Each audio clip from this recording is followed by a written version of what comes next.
Hello friend, welcome to my channel. আমি doctor Chandrakant. আজ আপনাদের স্ট্রোক হওয়ার প্রাথমিক লক্ষণ কী, অর্থাৎ স্ট্রোক হওয়ার 1 মাস আগে কি কি লক্ষণ প্রকাশ পায়, কি কি চিহ্ন বা কী কী সাইন হয়, তো আজকে সে বিষয়ে আলোচনা করব। চ্যানেল নতুন, চ্যানেল সাবস্ক্রাইব করবেন। চলুন শুরু করে যাক। তো স্ট্রোক হওয়ার 1 মাস আগে কি কি লক্ষণ প্রকাশ পায়, প্রাথমিক লক্ষণ কি কি থাকে? মুখ ঝুলে থাকা এবং বাহু দুর্বলতা, অর্থাৎ যে কোনো একদিকের বাহু দুর্বল লাগবে। কথা বলায় অসুবিধা, কথা বলতে অসুবিধা হয়, কথা ঝাপসা হয়, কিংবা কথা বুঝতে অসুবিধা হয়, কিংবা শব্দ খুঁজে পাওয়া যায় না কি বলবে।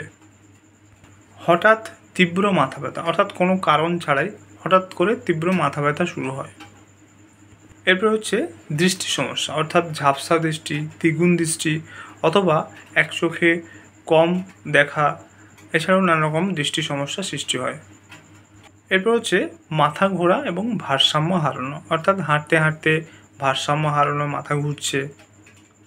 অসাড়তা বা দুর্বলতা, অর্থাৎ শরীরের এক পাশে হঠাৎ করে অসাড়তা দেখা যায় বা দুর্বলতা দেখা যায় হাতে কিংবা পায়ে এবং মুখের এক পাশে।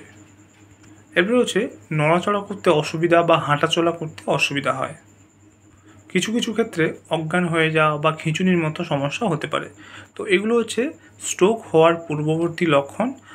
এগুলো হচ্ছে স্ট্রোকের প্রাথমিক লক্ষণ বা স্ট্রোকের কিছুদিন আগে এই সমস্ত লক্ষণ প্রকাশিত হয়। তো আজকে জানলেন যে স্ট্রোক হওয়ার 1 মাস আগে কিংবা কিছুদিন আগে কি কি লক্ষণ প্রকাশিত হয়, অর্থাৎ স্ট্রোকের প্রাথমিক লক্ষণ, এই সমস্ত লক্ষণগুলো প্রকাশিত হয়। তো আজকের ভিডিও এই পর্যন্ত। চ্যানেল নতুন, চ্যানেল সাবস্ক্রাইব করবেন, ভিডিওটা লাইক করবেন। Thank you for watching.